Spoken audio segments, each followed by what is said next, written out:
ஆச்சி மசாலா. எந்த சமையலும் ருசி தேடும் ரகசியம். 20 ரூபாய்.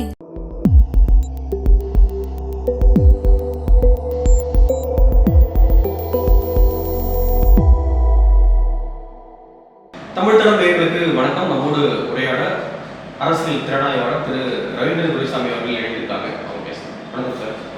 ஏடிஎம்கேவுடைய உட்கட்சி பிரச்சனை, எஸ்பி வேலுமணியோடு இருந்த நிறைய எம்எல்ஏக்கள் இப்போ யூபிஎஸ் முகாமுக்கு மாறிக்கிட்டு இருக்காங்க. நிறைய பேர் வந்து ரிசைன் பண்ண போறாங்க. ரிசைன் பண்ணிட்டு திருச்சி கிழக்கு தேர்தலோடு சேர்த்து அவங்க விசில் சின்னத்தில் நிற்க போறாங்க அப்படின்ற செய்தியெல்லாம் வந்து என்ன போயிட்டு இருக்கு சார்? திருச்சி கிழக்கு மட்டும் நடந்தா ஸ்டாலின் போயிருவார் ஒரு கருத்து பொது வெளியில தெளிவா இருந்தது. நான் தான் அந்த கருத்தை வந்து தொடர்ந்து பேசிட்டு இருந்தேன். அது ஸ்டாலினே முடிவெடுக்கல. பட் அனிதா ராதாகிருஷ்ணன் அது ப்ரெஷர் போடுறாரு, கண்காணம் போடுறாரு, நல்லாவே தெரியும் நமக்கு. இவரு அன்பில் மகேஷ் அந்த தம்பி போடுறாரு. ஸோ ஸ்டாலின் அதை ஏற்றுக்கிட்டு ரிஸ்க் எடுத்துருவோம், நம்ம லீடர் ஆட்டு திருச்சி கிழக்குல. அதனால சனாதான எதிர்ப்பெல்லாம் உதவி சொல்றது காரணம் அந்த கிறிஸ்டியன்ஸ் போட்டு திருச்சிக்குள்ளது நமக்கு வேணும்னா சனாதான எதிர்ப்ப சொல்றாங்க. நல்ல ஒரு தர்ம சனாதனம், அது வேற விஷயம். அது நான் வாதத்துக்கு யாருமே வர தயாரா இருக்கிறேன். ஸோ இந்த இடத்துக்குள்ள ஸ்டாலின் அப்படி ஒரு பெரிய வெற்றி பெற்றுட்டாருன்னா அது வந்து மிகப்பெரிய ஒரு டிராஸ்டிக் ரியாக்ஷனை தமிழக அரசியல் கொண்டு வந்தோம். இப்போ திருச்சி மட்டும் நடத்தாம இந்த ரிசைன் பண்ணி சேர்த்து நடத்தினா அது மிக்சடா போயிடும். அவங்களும் அந்த திருச்சி மட்டும் நின்று ஸ்டாலின் பெரிய வெற்றி பெற்றக்கூடாதுன்றதுல தாவேகாவும் தெளிவா இருக்காங்க. இப்போ அவங்க அதிமுக அவங்களுக்கு வேண்டிய ரிசைன் பண்ண சொல்லிட்டு திருச்சிகளை கூட இதுவும் சேர்ந்து வந்துடும். அதுக்கான சாத்தியக்கூறுகள் அதிகம் இருக்கு. எத்தனை இடைத்தேர்தல் வரும் நினைக்கிறீங்க? எத்தனை தொகுதியில் இடைத்தேர்தல் வரும் நினைக்கிறீங்க? ஆக்சுவலா இடைத்தேர்தல் வந்து பெரிய அளவுக்கு வரதுக்குள்ள வாய்ப்புகள் கம்மியா தான் இருக்குது. 2019 அந்த மாதிரி ஒரு 22 தொகுதி அந்த மாதிரி வருமா, இல்ல அவ்வளோ வரது வாய்ப்பு இல்லை?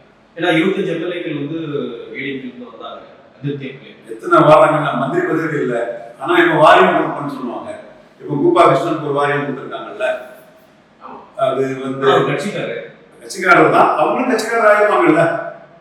ரிசைன் பண்ணிக்கிட்டு டிக்கெட் கொடுப்பாங்க, எம்எல்ஏ ஆகி வாரியம் கொடுப்பாங்க. ஸோ அந்த இடத்துக்குள்ள ஆளுங்கட்சி என்ன ப்ராமிஸ் பண்ணி உங்களை கையில் எடுக்காங்கன்னு பார்க்கணும். எளிமையில் வந்து எடப்பாடி கூட இன்னும் 4-5 வருஷம் டிராவல் பண்ணி அதுக்கப்புறம் அவருக்கு என்ன எதிர்காலம், அப்படியே அவருக்கு எதிர்காலம் வரும்போது இப்போ அவரை டிச் பண்ணிட்டு போன நம்மள அவர் எதிர்காலத்துக்கு கரெக்டா வைப்பாரா, என்ன ஒரு கேரண்டி இருக்குங்கிறது வந்து ஒரு பெரிய கேள்வி. அப்போ நமக்குன்னு ஒரு செல்வாக்குல தான் விஜய் மீறி தான் ஜெயித்திருக்கோம். விஜய் 108 பேர் விஜய் ஜெயிக்கும் போது நமக்குன்னு தனிப்பட்ட செல்வாக்கு இருக்கனால தான் விஜய் செல்வாக்கு மீறி தான் நம்ம ஜெயித்திருக்கோம். அப்ப நம்ம விஜய் கிட்ட போனோம்னா விஜய் நம்ம செல்வாக்க மதிச்சு நமக்கு ஒரு வாரியம் முக்கியத்துவங்கள் தருவாருங்கிற அடிப்படையில கொஞ்சம் பேர் படிப்பாங்க. அவங்க எல்லாம் ரிசைன் பண்ணிடுவாங்கன்னு நினைக்கிறேன். அப்படி ரிசைன் பண்ணக்கூடியவங்களுக்கு தாவேக்காவில் ரிசைன்ல டிக்கெட் கொடுக்கப்படும்னு விஜய் வந்து அசூரன்ஸ் கொடுத்ததுக்கான வாய்ப்புகள் இருக்கு. இப்போ விஜய் வந்து நம்ம இதன் மூலியமாக மெஜாரிட்டி கொண்டு போனோம் அப்படின்னு நினைக்கிறேன். இப்போ மெஜாரிட்டி இருக்குது. இப்போ இருக்குது. அந்த மெஜாரிட்டி வரணும்னா ரிசைன் பண்ணி விசில்ல ஒரு 10 பேர் செய்யும். அதுக்கான வாய்ப்பு தான் நெருங்கிட்டு இருக்கான்னு கேட்கிறேன்.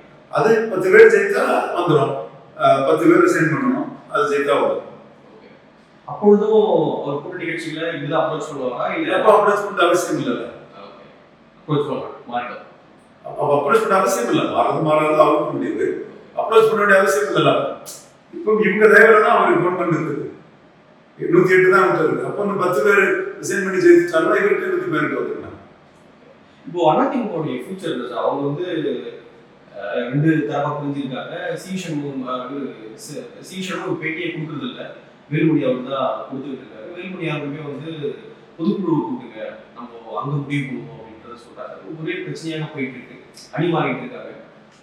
இல்ல அவங்க எம்ஜிஆர் ஜெயலலிதா இருக்கலன்னு நீர் எடுத்து நீர் வருவதில் ஒரு தாய் மக்கள் எடப்பாடி காம்ப்ரமைஸ் பண்ணி தான் போவாங்க.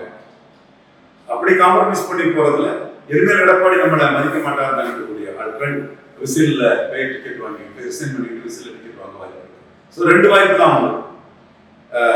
அதிமுக எடப்பாடி கிட்ட போறது அல்லது தாவேகா போய் விசில்ல சீட்டை ரிசைன் பண்ணிக்கிட்டு விசில்ல டிக்கெட் வாங்கி 2 தான். எடப்பாடியுடைய அரசியல் எடப்பாடி அரசியல் வந்து ஒரு 3வது பிளேயரா இருக்காரு. தேவகோடா மாதிரி ஒரு பிளேயரா இருக்காரு. நான் 10 வருஷத்துக்கு முன்னே சொன்னேன். அப்படி சசிகலா வந்ததும் அப்படியே அம்மா மகிழ்ச்சிருங்கன்னு சசிகலா சொன்னாங்க. அதிமுக இதெல்லாம் சகஜம்தான். ஆனா அதிகாரத்துக்காக தான் இதெல்லாம் பண்ணினார் எடப்பாடி. மீண்டும் அதையே சொல்லி உதயநிதி எலெக்ஷன்ல சொல்லி அது வேஸ்ட். அது அதிகாரமே அவர்கிட்ட வந்த போது அவர் யார் காலையும் போய் விட மாட்டாரு, அவர் தான் பாருன்னு 50 வருஷத்துக்கு முன்னே சொன்னேன். குட்டையூர் எடப்பாடி தான் அதிமுக கருத்தை நான் வந்துச்சேன். ஒற்றத்திலும் ஆகிட்டாரு. அவருக்கு வன்னியர் கொண்டவர்கள் மத்தியில் அவருக்கு நல்ல ஒரு ஆதரவு பத்திரம் கொடுத்தாருன்றதுக்காக வன்னியர் ஒரு ஃபைட்டிங் கம்யூனிட்டி. அவங்க 52லே காமராஜரை மீறி 30 இடங்கள்ல வன்னியர்கள் ஜெயித்தாங்க. சென்னை ராஜஸ்தானில மெஜாரிட்டி வராது, காமராஜருக்கு ஒரு அடி. அது காரணம் வன்னியர் சமூகத்துக்கு 2 டிக்கெட் தான் காமராஜர் கொடுத்தாருன்னு சொல்லும்போது அவங்க கிளர்ந்தெழுந்து ஆளும் அரசுக்கு எதிராக போர் புரிஞ்சு 30 எம்எல்ஏக்கள் வரை டோட்டலா வன்னியர் சமூகம் வெற்றி பெற்றாங்க. அதுலேயே தனித்தன்மை நிரூபிச்ச ஒரு ஜாதி. அதுக்கு பிறகு 77ல புத்தமிழர்கள் கலைஞருக்கு துணையா நின்று கலைஞரை நம்பர் ப்ரொவாட் பண்ணது வன்னியர் சமூகம் தான். அது நான் ஏற்கனவே அந்த பேரோட சொல்லுவேன். கிருஷ்ணமூர்த்தி, நெல்லிக்குப்பம் கிருஷ்ணமூர்த்தி, சிரமணத்துறை சுதை சரவணன், ஆண்டிபுரம் சிவசுப்பிரமணியம், கதமூர்த்தி சின்னசாமி, துறைமுகம் செல்வராஜ், மதுராந்தமானந்தம், செஞ்சி ராமச்சந்திராய், துறைமுருகன், இப்படி வீரபாண்டிய ஆர்வம், இந்த மாதிரி எக்கச்சக்க வன்னியர்கள், நெல்லிக்குப்பம் கிருஷ்ணமூர்த்தி, எக்கச்சக்க பேர் இவங்க தான் கலைஞரோட நின்று கலைஞருக்கு எம்ஜிஆருக்கு கலைஞருக்கு 5 விழுக்காடு வித்தியாசம் போட்டு தான் வித்தியாசம். அந்த அளவுக்கு கலைஞரை காப்பாற்றி விட்டது வன்னியர் சமூகம் தான். ஸோ 52ல காமராஜருக்கு எதிராக இணைச்சு கொண்டு நின்ற சமூகம், 77ல கலைஞர் எம்ஜிஆருக்கு போட்டியாளராக நிறுத்தின சமூகம், குத்தாலம் கல்யாணம், மேலாளர்களை கிட்டப்பா, பூம்புகார் விஜயபாலன், திருத்துறைப்பூண்டி ராமலிங்கம், இப்படி எக்கச்சக்கம் பேர், திருடி முதல்வராமலிங்கம், எக்கச்சக்கம் பேர் நின்று ஹோல் தமிழ்நாடு வன்னியர் சமூகம் கலைஞரை நம்பர் ப்ரொவாட் நிறுத்தி வச்சாங்க. இப்போ வன்னியர்கள் விழாட போன்றவங்களோட எடப்பாடிக்கு ஆதரவாக நின்றாங்க. பெரிய அளவு ஒரு வன்னியர் சமூக ஒரு அஸ்ட்ராலஜர் ஒரு நண்பர் ஒருத்தர் வந்திருந்தாரு, சுப்பிரமணியம்னு. அவர் சொன்னார், எடப்பாடி 92,000 ஓட்டு எடுத்ததுன்னா அவருக்கு நல்ல முறையில் தான் எடுத்தாருன்றத சொன்னார் எடப்பாடியில். ஸோ சுற்றி அந்த பகுதிகளில் அவருக்கு நல்ல ஒரு பொசிஷனில் இருக்கிறாரு. அடுத்து கொங்கு வேளாளர்கள் மத்தியில் ஒரு சிஎம் கேண்டிடேட்டாக அனுப்பக்கூடிய பட்சத்தில் இழந்த செல்வாக்க மீண்டும் அவங்க மத்தியில் பிறதுக்கு ஒரு வாய்ப்பு வரலாம். பிளட்டி ஸ்டிக்கர் தான் வாட்டருங்கிற அடிப்படையில் அந்த சமூகத்தின் மத்தியில் அவர் பிறதுக்கு ஒரு வாய்ப்பு இருக்குது. ஏற்கனவே அவர் இந்த எலெக்ஷன்லேயே அவர் இன்னொரு 10-15 சீட்டு கொங்கு பெல்ட்டுக்குள்ள வந்திருப்பாருன்னா ஸ்டாலின் சப்போர்ட்ல கூட அவருக்கு சிஎம் சான்ஸ் வந்திருக்கும். அது அண்ணாமலையை அவர் காலி பண்ண பாவமும், அண்ணாமலையை அவர் அநியாயமா காலி பண்ண பாவமும், செங்கோட்டையனுக்கு எதிர்ப்பும் அவர் கொங்கு பெல்ட்டுக்குள்ள எடுத்துச்சு. வன்னியர் பெல்ட்டுக்குள்ள சீட்டு கொங்கு பெல்ட்டுக்குள்ளே தாவேக்காவுக்கு ஒரு 10-15 சீட் அடிப்பட்டிருக்குன்னா ஸ்டாலின் சப்போர்ட் அவசியமா உட்கார்ந்துருக்காரு. காரணம் கொங்கு வேளாளர்கள் 2 ஆஸ்பெக்ட்ல இவருக்கு வன்னியர்களோட ஒரு பேக் பண்ணல. ஒண்ணு அண்ணாமலைக்கு பண்ண மிகப்பெரிய அநீதி, எவ்வித நியாயம் இல்லாம அண்ணாமலை தலைவர் பதவியை நீக்கி இது பண்ணது. இன்னொன்று செங்கோட்டையனுக்குள்ள சண்டை. அதுல 2 வன்னியர் விளையாட மத்தியில் 2 பெரிய தலைவர்களை அவர் சாய்ச்சது விளையாட மத்தியிலே ஒரு வருவாராங்கிற பொறுப்பே இல்லாம அவங்க கொஞ்சம் முழுமையா நிற்காது. வன்னியர் ஃபைட்டிங்கா அனுப்பக்கூடிய ஒரு காஸ்ட் ஃபைட்டிங்கா அனுப்பிட்டாரு. 2 காஸ்ட் ஃபைட்டிங் அவருக்கு இருக்குது. ஏன் இன்னும் ஒரு 6 மாசம் கழிச்சு அவர் சூழ்நிலை பார்த்துட்டு 10.5 நிறைவேற்றது கூட அவர் ஒரு போராடுறது கூட தேங்க மாட்டார். ஸோ அவர் தேவகவுடா மாதிரி ஒரு அரசியல் சக்தியா இந்த 2 சமுதாயங்களை தெளிவா இருப்பார். இப்போ பாமக கூட இருந்தாங்க, வன்னியர் சமூகத்தை சார்ந்த சி சண்முகம் போன்ற தலைவர்கள்லாம் இருந்தாங்க. அந்த சப்போர்ட்ல ஓட்டு ஷிஃப்ட் ஆச்சு, சமூகத்தோட ஓட்டு ஷிஃப்ட் ஆச்சு. ஒருவேளை பாமக இல்லை, இப்போ சி சண்முகம் அதிருப்தியில் இருக்காரு. இப்படி இருக்கிற சூழ்நிலையும் வன்னியர் சமூகம் எடப்பாடி அவர்களோடு தான் நிற்பாங்க.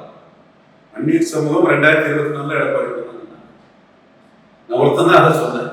அன்னைக்கு சி சண்முகம் போன்ற தலைவர்கள், அன்பழகன் போன்ற தலைவர்கள்லாம் இருந்தாங்க, இங்க அதிருப்தியில் இருக்காங்க. அப்படி ஷிஃப்ட் ஆகும் கேட்க கண்டிப்பா அந்த சிவி சண்முகத்தை நம்ம அண்டர்ஸ்டாண்ட் பண்ணாங்கன்னா அவங்களுக்குள்ள செல்வாக்கு நம்ம குறைச்சு மதிக்கிறாங்க. விளாட்சியெல்லாம் சாதிச்சு வரலாம். ஆனா அன்னைக்கு நடந்த அதிமுக உள்கட்சி அரசியல்ல எடப்பாடி மீச்சும், இன்னைக்கு நடக்கிற உள்கட்சி அரசியல் எடப்பாடி மீச்சும் மாறுபாடா இருக்கிறதே நம்ம பார்க்காம இருக்க முடியாது. அன்னைக்கு எடப்பாடிக்கு மைனஸா இருக்கு, இன்னைக்கு உள்ள உள்கட்சி இதுல ஜெனரல் இஷ்யூல எடப்பாடி மைனஸ் இல்லை.